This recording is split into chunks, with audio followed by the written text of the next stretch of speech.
जिंदगी का साथ निभाता चला गया, हर फिक्र को धुएं में उड़ा। লোকসভা ভোটে মুখ থুবড়ে পড়েছিল বুথ ফেরত সমীক্ষা। হরিয়ানা বিধানসভা ভোটেও দেখা গেল এবারও ফেল করেছে বুথ ফেরত সমীক্ষার দাবি দেওয়া। সমীক্ষা যেখানে বলেছিল হরিয়ানায় এক দশক পর ক্ষমতায় ফিরবে কংগ্রেস, সেখানে ফল হলো ঠিক উল্টো। হরিয়ানায় জয়ের হ্যাট্রিক করল বিজেপি, মুখচুন জয়ের আগাম আনন্দে মাতোয়ারা কংগ্রেসের। যদিও মান রেখেছে জম্মু কাশ্মীর, সেখানে কলকে পায়নি বিজেপি। ন্যাশনাল কনফারেন্স কংগ্রেসের জোট সেখানে সরকার গড়তে চলেছে। তাৎপর্যপূর্ণ হল কুলগাম থেকে এবারও জয়ী হয়েছেন উপত্যকার সিপিএম নেতা MY তারিগামি। হরিয়ানার জুলানা থেকে জিতেছেন কংগ্রেসের তারকা প্রার্থী বিনেশ ফোগাটো। কথায় আছে সকাল দেখে বোঝা যায় দিন কেমন যাবে, কিন্তু হরিয়ানার বেলায় সকাল দেখে বোঝার উপায় নেই দুপুরের ঠিক আগে কি ঘটতে চলেছে। বুথ ফেরত সমীক্ষার সঙ্গে সাযুজ্য বজায় রেখেই সকালে ভোট বাক্স খোলার পর তরতরিয়ে এগিয়ে গিয়েছিল কংগ্রেস, অনেকটা পিছনে পড়ে গিয়েছিল বিজেপি।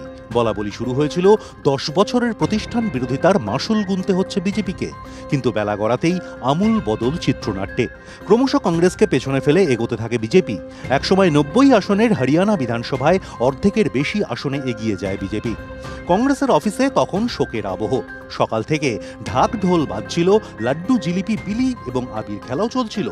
বদলে যাওয়া ফলের জেরে সেসব রাতারাতি উধাও।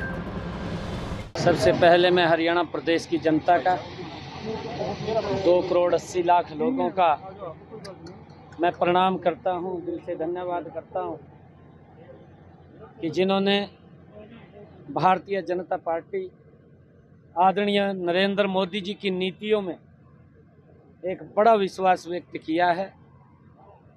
ये जीत ये हरियाणा के किसान की है, ये जीत हरियाणा के गरीब की है। দিনের শেষে 90 আসনের হরিয়ানায় বিজেপি একাই পেয়েছে 48টি আসন, কংগ্রেস 37টি, INLD 2টি এবং অন্যান্যরা পেয়েছে 3টি আসন। হরিয়ানায় সরকার করতে দরকার 46টি আসন।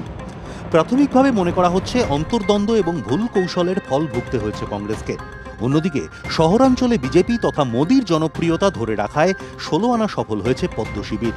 কংগ্রেসের তাস ছিল জাট ভোট। জাটেদের একত্রিত করতে গিয়ে কি অজাট ভোট হাতছাড়া হলো, খতিয়ে দেখতে হবে কংগ্রেসকে। নবাব সিংহ সাইনির ওপর ভরসা করে ঐতিহাসিক বাজিমাত করল বিজেপি। তবে কংগ্রেসের সান্ত্বনা, জুলানা কেন্দ্র থেকে 6000-এর সামান্য বেশি ভোটে জিতে গিয়েছেন বিনেশ ফোগাট, যে বিনেশ কুস্তির রিং ছেড়ে এসেছিলেন রাজনীতির ময়দানে। लोगों का प्यार प्रेम था और लोगों की लड़ाई थी, लोगों ने जीती है। हमारा तो बस ठीक है, हमारा चेहरा था, लेकिन लोगों ने जो प्यार विश्वास दिलाया है वो 5 साल तक हम कायम रखने की कोशिश करेंगे, उनकी उम्मीदों पे खरा उतरने की कोशिश करेंगे। ये हर उस लड़की की, हर उस महिला की लड़ाई है जो संघर्ष के रास्ते को हमेशा चुनती है।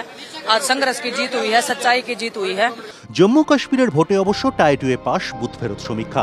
সেখানে এনসি কংগ্রেস জোটের ফল দুর্দান্ত। জম্মুতে কিছু আসন জিতলেও সামগ্রিকভাবে জম্মু কাশ্মীরের 90 আসনের মধ্যে দাগ কাটতে ব্যর্থ বিজেপি। বাংলার বিধানসভায় সিপিএম এর কোনো প্রতিনিধি নেই, কিন্তু জম্মু কাশ্মীরের বিধানসভায় থাকছে লাল ঝান্ডা। এবারও কুলগাম আসনে জয়লাভ করেছেন সিপিএম এর নেতা MY তারিগামি।